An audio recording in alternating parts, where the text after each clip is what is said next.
Hey there, it's Olivia Savannah here from Olivia's Catastrophe, and today I'm here to give you a recent reads video.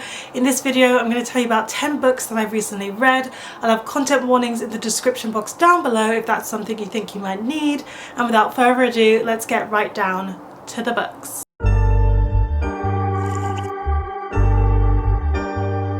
We are going to be starting on a bit of a downer, but my reading has been a bit of a mixed bag lately, so there are a couple of downers to talk about here in this video.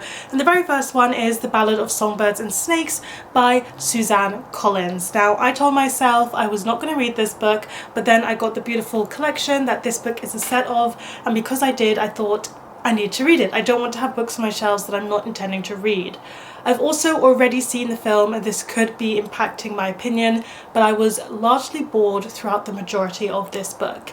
It's a prequel that's following who we know as President Snow, as Coriolanus Snow when he is younger, and about the Hunger Games that he is a part of and how he comes to be who he is by the time we meet him in the Hunger Games. And the main reason why I found this book incredibly boring, I think, had to be the point of view choice. I don't think Coriolanus was the person that we needed to be following.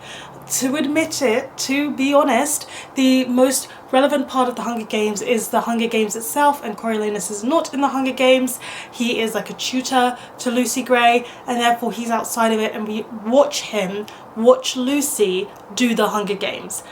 And it's boring. It's boring because we are not there with her. It's boring because of the nature of these games and the fact that for the most part these games are so very dry. There's not that much action happening to them. I know it's weird to say I want more out of the games, but truthfully as a reader I did, and I found these games to just pale in comparison to the trilogy that we know, and the point of view choice wasn't the smartest. I strongly believe the point of view should have either been Sir Janus's point of view or Lucy Gray's point of view, and actually an alternation between Snow, Sir Janus and Lucy Gray would have been very, very effective for the story that it wanted to tell. Coriolanus as a character himself is not one that inspires much sympathy in me, and therefore I found it very hard to connect with his character. I felt like it was hard to understand not what he was doing or why he was doing it, but it was just hard to emotionally connect to him. And you know, we knew where this book was going to end for the most part. We knew where it was going to go. I even more so by having seen the film already, but I still feel like it's a very clear cut, we're going from this point and we're going to end to this point, so certain things have to happen in a certain order for President Snow to become the man he is. And therefore I don't think it did enough plot twists or twists and turns in the story to make it exciting enough to warrant this being the chunky book that it is. I will say the political element to it was interesting and fascinating, but some of the things that were meant to be reveals by the end of the book were way too simplistic for a man like Coriolanus Snow, who is as smart as he is, to not have figured out sooner in the story. I'm speaking about specific things, I can't say them because I don't want to spoil anything, but yeah, I think sometimes Coriolanus was kept in the dark for the point of, this is the story I need to tell, and it did push around the blame, like, who is the real villain in this story? Is it circumstance? Is it this? The person who is the real villain, did they intend to be a villain? I just wasn't really sold on this book in any which way or form. I think the film was better. It changed some discrete things and I liked those changes because it made it a more interesting book. I also think the film did Lucy Gray's depiction better. In this one, she does come off a little bit as a manic pixie dream girl. Like, I don't understand Lucy Gray's motives in this book. Like, other than the surviving the Hunger Games element, everything that happens afterwards, for some of the stuff that happens before, I just don't quite understand her way of thinking, and I think it's partially because we're not in her point of view, and being in her point of view would have helped matters. But yeah, what I could say is this book just felt like a really boring, dragged out, disappointed mess, and it was not the page-turning Hunger Games trilogy that I know, and so I'm just going to pretend it doesn't exist and hope that Haymitch's game story, The Sun Reaping, or whatever it is called, will be significantly better. We're going to move on to something I enjoyed much more, and that is Death Note Volume 7 by Tsugumi Ohba and art by Takeshi Obata. So I have been reading this series over the past several years and I've been having a very, very good time doing it, and this volume is no different. Now in this volume things happen that I did not expect to have happened. Wait a second, let me tell you about this series.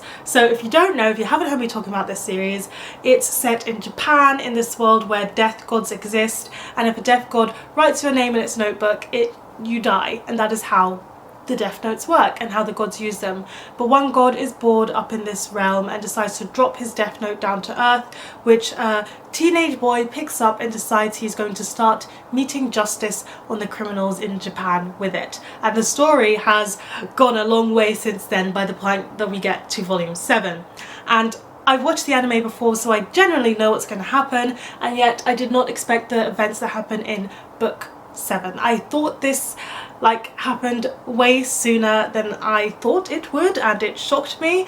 And I think the artwork in this clinching moment of the whole series is done spectacularly. I think the artwork and the way that the panels are laid out, with incorporating the fact that you're going to have to turn the page, very, very well done. It was effective. I was feeling emotionally invested in that scene, but also in the entirety of this book, because after that scene happens, the big question is what will happen next.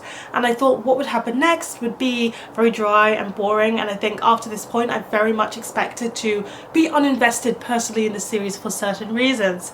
However, the way that it's continued this has made me reinvigorate my interest, and I'm still hooked and ready for volume 8. I think this series is doing a fantastic job of keeping me invested the whole way through, even if, you know, certain things have been happening. Really trying to dodge around spoilers here. The other thing I want to say is that there are 2 panels in this, one of which is a double page spread, and I think it was magnificent. I think it's one of my favourite panel spreads I've ever seen in manga before, and it's not to do with the main clinching scene that I mentioned, it's to do with something completely different, and I think it was incredibly smart, it was incredibly clever. It was a page that felt nostalgic while also feeling timed just right. I really can't say what it is, but this double page spread took my absolute breath away, and I don't think I've seen manga art so effectively woven into a plot moment before. I thoroughly enjoyed volume 7 of Death Note. We're back to something that I liked quite a bit less, and unfortunately I was not a fan of Pageboy by Elliot Page. Now this is a memoir I've been anticipating and really looking forward to, because I do think it's really important to read trans stories, and Elliot Page has essentially become one of the most famous trans people in celebrity culture, and I was very interested in his story, in his journey, but this memoir was just not written or structured very well. And I'm not going to be critiquing the story of his life or anything to do with his personal life. That is his story. It is important. It's really important to read trans voices and to hear from them in both fiction and non-fiction, and to support trans people in real life. And so I was reading this and I was just thinking, I think this just felt like a bit of a lost opportunity here. So for starters, this is not structured chronologically. You're not going from the beginning of Elliot Page's life to the end of Elliot Page's life. He jumps around with each chapter, backwards, forwards, to randomly seeming moments of time. There is not even a way that this is ordered that I can think, oh, he's ordered it for this reason, in this pattern and this way. No, I do not understand the rhyme and reason in how these chapters were spread out, and therefore I found the structure itself very ineffective, and I was just lost and confused as to why they were ordered the way that they were ordered. I also think he ended up just reciting what had happened to him. This happened to me, and then this happened to me, and then this happened to me, let's go back in time, this happened to me, jump forwards a bit, this happened to me, and we didn't really get any personal reflection. This felt very distant and staccato because he was just telling us what has happened to him, and we didn't really feel that emotional connection. Sometimes he was describing terrible acts of either paedophilia or just like sexual acts that were against his consent and he wasn't entirely comfortable with, or like terrible homophobia or transphobia, but he was just reciting it to us, and as much as those moments were absolutely terrible, I could not feel the emotional extent that I would have had I known him or seen this in the news, because it was just told to me in such a monotone way. And I just think it is down to the actual writing. I do think because you are good at one form of art, it does not make you a good writer. And that's where I think books need to either be ghost-written or they either need to be co-written. And I just think this, it seems like, I can't know for sure, that he wrote all of this himself, and I just feel like it needed more writing, editorial, artistic support to make this story as powerful as it possibly could have been. At the end, there didn't feel like there was a self-reflection moment or a this is where I'm going next moment. It just felt like it finished, and I just wanted this to do so much more than it actually did. And I think what it does very well is it's giving that visibility, it's giving that awareness, but it's just not giving that voice and narrative and personalization that I think this story could bring. And so, as you can see, my review has mostly been focused on the writing and structure, which is where I had my biggest issues with this, but I still read it all the way through to the end, and I wish Elliot all the best in the future with his career and with everything that he's doing. It's just, this was not the memoir for me. I'm just going to do one last book that I did enjoy so that they're all out of the way at the beginning of this recent reads. I really should have DNF'd some books. This book that I read is called The Life Impossible by Matt Haig. Over the years of my channel, I've read many a Matt Haig book. I've read all of his non-fiction, I've read all of his children's fiction, and I've read some of, not all of, his adult fiction. And I think The Life Impossible is where I'm going to let my Matt Haig reading journey rest, because I did not enjoy this one in the slightest. This one follows an older lady who, when someone she knows passes away, is kind of like set on this journey and this quest by this person, and it leads her to Ibiza, where she kind of has to interact with different people, follow different clues, and it leads her to different things. And this book just felt like it was a meshing of far too many things. It was about environmental impact, it was about like not letting your life go to waste, it was about an alien substance and what that meant for people, and everything was just too bittersweet. It was too saccharine and on the nose. The author was really trying to spoon feed you some messages about like hope and mental health and the environment and why all of this is important and matters, and I think all of them could have been an individual story and an individual book, and they didn't necessarily blend together.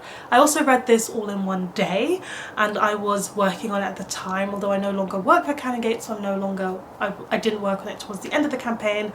I just felt like I wasn't a fan, and I just haven't been quite a big fan of the way that Matt Haig handles alien narratives, and that does come into play here too. It was just too much in one book, and I wanted the book to breathe. I wanted it to slow down, to not go at such a breakneck speed, and for me to feel more for the character and the character development journey that she was going on throughout this. It just didn't have what I liked about some of Matt Haig's earlier works, and I have to say his earlier fiction is what I've enjoyed, his later fiction not so much, and so I need to take heed of that and stick with his earlier books. If I read any more, not sure about that. Right, we're moving on to things I really enjoyed. So the next thing I really enjoyed, and that was a little black classic of Sappho, and this is called Come Close. It's one of the Penguin Classics little black editions where they've gathered together Sappho's poetry. I've been meaning to read Sappho's poetry for a very long time. She wrote romantic poetry, and she is very well known for writing lesbian romantic poetry. Unfortunately, because of it being so old and history, a lot of it is lost. So what we've got are scraps of Sappho's poetry which had to be translated, and kudos to whoever has structured and put together these scraps of poetry that we have, because they've ordered things in a way where if you didn't know that it was scraps of poetry, it would feel like one complete poem. And I really liked how that was structured and ordered and made to feel consistent, even though it's impossible for it to really be fully consistent. Sappho's poetry is truly beautiful. It's just beautiful, beautiful wording. It's just worded in such a lovely way. It's so romantic. She honestly captured those feelings of when you're falling for someone, when you're not sure about someone, when you're so in love with them, like everything that you feel when you fall in love, Sappho has elegantly and sophisticatedly penned in this collection.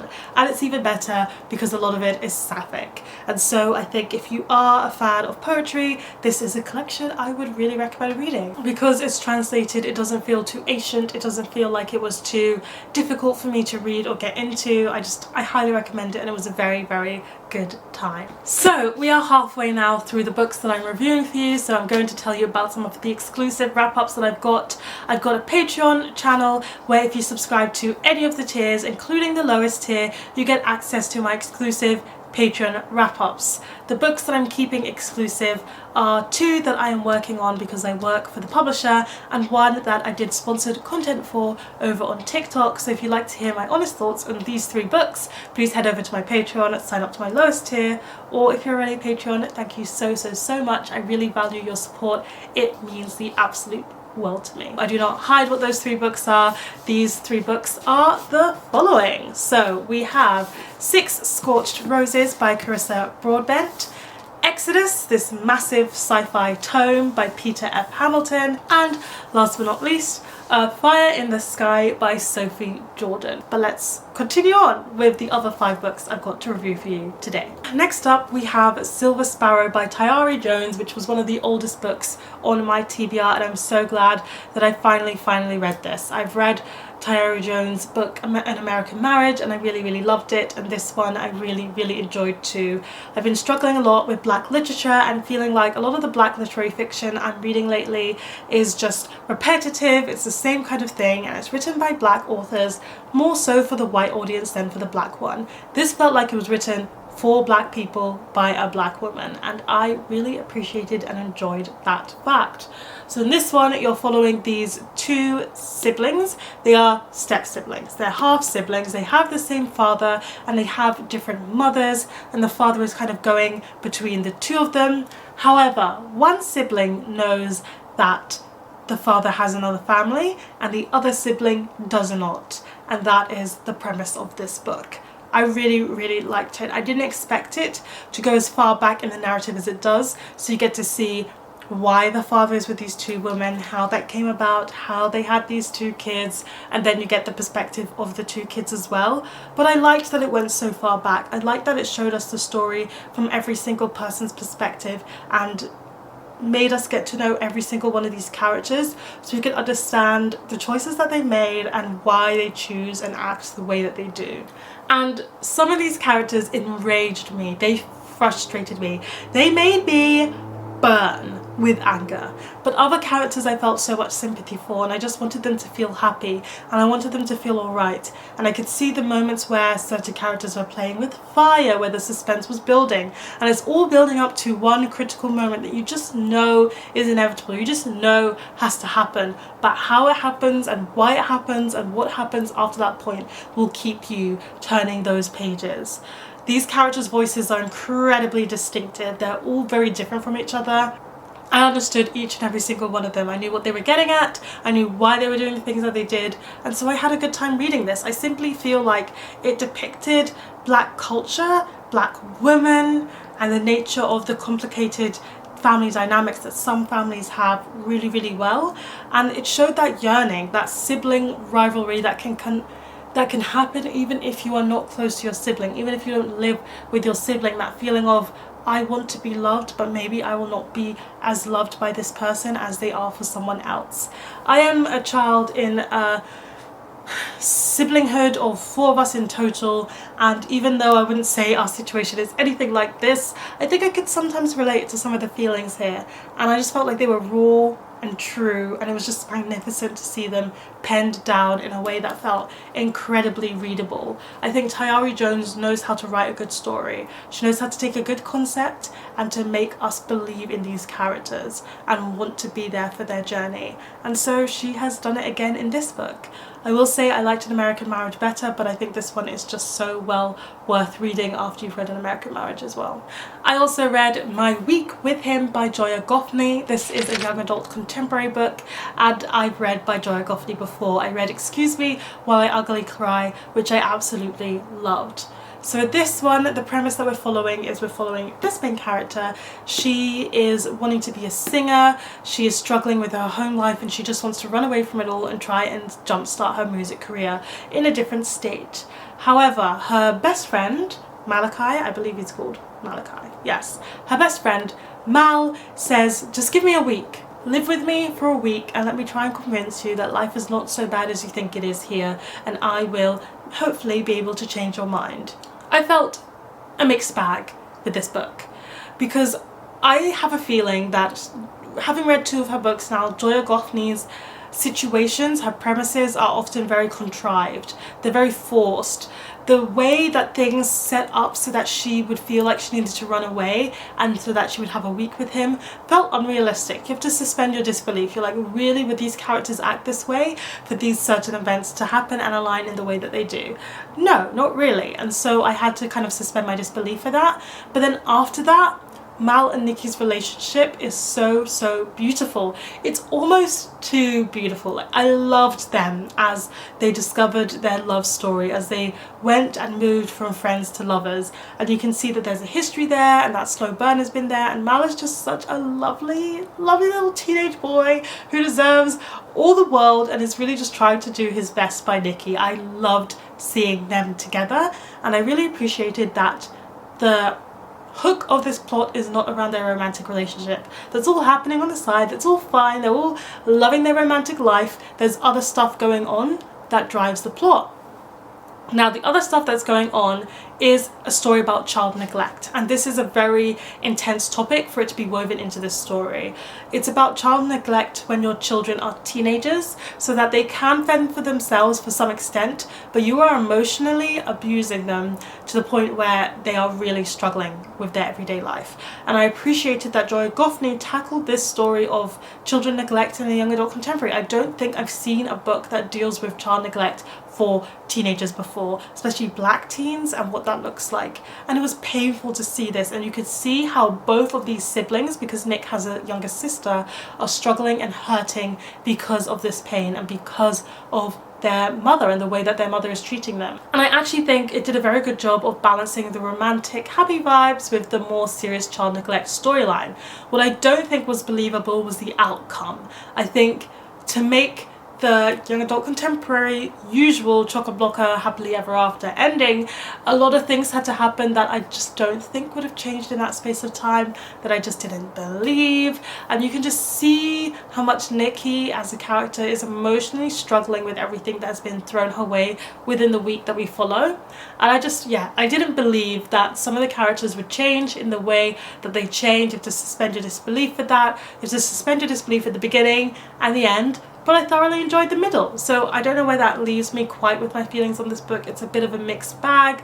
I also think that there's a little bit of tell over show in this book, because while you do get the usual chapters, every now and again there's a chapter that's called Note to Self, and they're very short note to selves, but the note to shelves kind of just tell us the message that we're supposed to take away from the past few chapters that we just read, and I don't think they were necessary. I think they could have been cut out and the book would have been fine. So yeah, I have a bit of a mixed feeling on this one. I did prefer Excuse Me While I Ugly Cry. Back to another poetry collection, we have I Cannot Be Good Until You Say It by Sanah Ahsan, and this poetry collection is written by a queer Muslim person of colour poet. And I say this because that is what a lot of these poems have to do with and what they are about. A lot of these poems include verse from the Quran as well, and it's woven into the rhythm and hip-hop nature of this poetry collection. I really liked it. I thought it was very good poetry. I wouldn't say that this is one for poetry beginners. I always try and specify that with my poetry reviews. I think this one is a bit more harder to get into. Like, you just have to think when you read these poems. When I was reading them, I was taking my time with them. I was passing through them as I was reading, because it takes a bit more to crack what these poems are about, especially in the beginning. But once you get used to Sanah Ahsan's writing style and poetic verse, you understand the poems easier, it comes to you more fluently, and you're just there to sit back and enjoy the genius that is woven into these poems. A lot of them have to do with what it means to be a woman. Some of them have to do with FMG. Some of them have to do, and if you don't know what FMG is, I'll have that down in the description box for you. Some of them have to do with expectation placed upon you, your role that is placed upon you when you feel or appear outwardly feminine, what it means to be queer and also religious, how those two things can bounce off of each other but also intersect really nicely. It was just a really good poetry collection. Also, Sanah Ahsan is non-binary, and that is woven into their collection as well. I just thought it all really came together well, and I read this collection and I finished it and I thought, that is good stuff. That is really good stuff. Then we have a graphic novel. This is The Worst Ronin by Maggie, Tokuda-Hall, and art is by Faith Schaffer. So I read this quite quickly. It's a very easy one to read. I've got a proof version, which is why it's black and white, but it's not black and white all the way through. This is what the colours look like for the finished copy of the collection. Now this one is about a samurai who is kind of a drinker. She is struggling emotionally and she just doesn't care about anything and anyone. And then you got this young little girl who is sent on her first quest, and she kind of teams up with this samurai. She really wants to be a samurai to be able to do the quest that they are tasked with doing. This is set in modern Japan, so even though samurai exist, it's not historical. There are things like mobile phones, there are things like guns as well, and I felt mixed about this graphic novel. I thought it was okay, I just didn't love it as much as I hoped to. While it is cute and it's entertaining, even as a teenager, which is the audience that this is for, this is a young adult graphic novel, I was over fart jokes by that time. And so in this one you get like fart jokes to more serious jokes, and I just don't think it melded quite as well as it might do with that audience. I think some people in that audience will still really like it, but personally I know teenage me wouldn't, and for me I was just like, I don't really think this fart joke fits in here, you know? I also don't think it did the melding of the modern with the historic samurai nature very well. I didn't really see how the guns and phones fit in to the timeline, and I think it either needed to do more world building or just have kept it historical for it to be as effective as it wanted to be. However, I did really like these two reluctant friends having to work together, having to build their friendship, having to learn what it's like to teamwork with someone when they've worked so independently otherwise, and so my heart became all squishy and happy when I saw their friendship develop over the course of the book. The plot kind of meanders a bit. There is a main storyline, there is something that's easy to follow, but it was a bit more meandering than I think it necessarily needed to be. And the artwork itself was fine. It was very simple, it was very to the point. It did the job, but it didn't blow my mind necessarily, and I like the colours, or the section of my proof that has the colours. I like that. So yeah, this was a bit of a mixed bag for me. It was a good fun time, but it's not really one that's going to stick in my memory for a long time particularly. And then last but not least, I did read a Sarah Simone book, like a new one. I read The Fae Queen's Captive by Sarah Simone, which is Sarah Simone's take on Fae. Now, my history with Fae is that I'm not a big fan. Usually I'm not a big fan of Fae books and Fae stories, but it was by Sarah Simone, who I am absolutely over the moon, cannot get enough of her writing, so I thought I will give it a chance. And so in the end I felt okay about this book. We're following a woman who gets kidnapped into the Fae world, and she is given a deal that if she stays with the queen for 3 days, I believe it is, she will be returned safely. So she has to survive those 3 days. However, she starts to eat the fairy fruit, and then things happen. Now, the fairy fruit is very symbolic in this sense. It's not necessarily fruit itself, it's something a lot steamier than that. That is all I will say. And this one is Sapphic as well, so it's like woman on woman love. And I really liked Sarah Simone's concept of Fae. I found the Fae concept very unique. The world building that is done, you don't get to see too much of it, but from what we saw, I was like, I would read a whole novel, I'd read a whole trilogy set in this world with this kind of Fae and just more realms, because we discover one like world or country within the fairy realm, and there are multiple, and I would love to go to the other ones. I'm so intrigued by the different courts and the different queens or reigning kings and how they are the way that they are. I liked our main character, I liked the secondary characters. I felt it was harder to connect to the queen. The queen is supposed to be like an icy queen, and she is definitely that, so it makes sense that I struggled to connect to her. But because I struggled to connect to her, I struggled to see the moment where the queen also fell in love. I wasn't as convinced by her love story as I possibly could have been on her side, but I did see where the love wove in and came into things from our main character's point of view. You can kind of see where the story is going, but it's kind of surprising as well, so it was kind of fun to see this plot unravel and what it did. The steamy scenes are very good. Sarah Simone knows how to write them. I love when she writes a good sapphic steamy scene, and there are multiple in this. It's also quite polyamorous in this. There's also BDSM in this. All of that is done to perfection. Sarah Simone knows how to write it, and she wrote it very, very well once again. So I just think the plot is not the strongest of Sarah Simone's book, but the world building and the steam is. So that's what I think about the Fae Queen's Captain. There you have it. Those are all of the books that I recently read and my thoughts on them. Please let me know in the comment section down below what was a book that you recently read, or have you read or are planning to read any of the books that I reviewed in this video. Give this video a thumbs up if you enjoyed it, hit that subscribe button if you want to see more, and don't forget to hit that notification bell to be updated every time I have a new video. And you know what they say, onwards and upwards. Excelsior!